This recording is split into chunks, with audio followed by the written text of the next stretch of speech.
Our journey started back in late 2015, early 2016, where we started investigating, exploring whether we could use this technology within Heineken and to our advantage. We effectively started using experiments and building and delivering value to our business, but also at the same time to build our governance framework, which addressed all of those questions. We talk about, all of the advantages that it brings, but the key for us was how do we put a framework around this within Heineken, and how do we facilitate this process so that our auditors are happy, our internal compliance team are happy, our IT colleagues are happy, and yet we still deliver value to the business and we do it quick.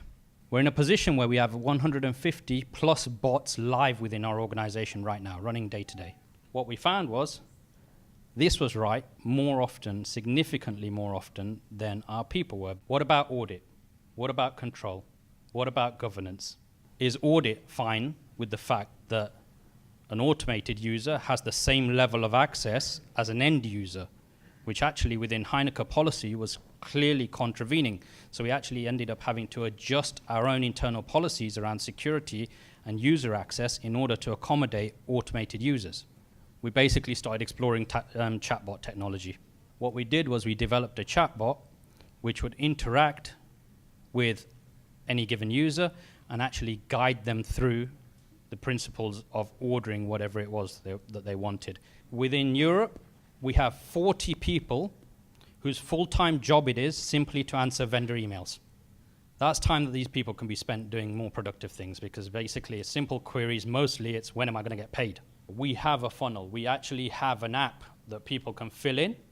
Nice and easy. When we go and we engage with people, we have an app that you fill in with them, nice and visual. Yeah? What's your process? Okay. Is it rule-based? Yes or no? How much of it is rule-based? How many systems do you hand off between? How long does it take you in minutes to execute this? Using this model, and again, using this framework, we get to a position where we say, yes, whether it's RPA, whether it's machine learning, whether it's AI, whether it's analytics, this model should satisfy that. And as I've shown you through the various experiments that we've done, we've actually hands-on run through the model.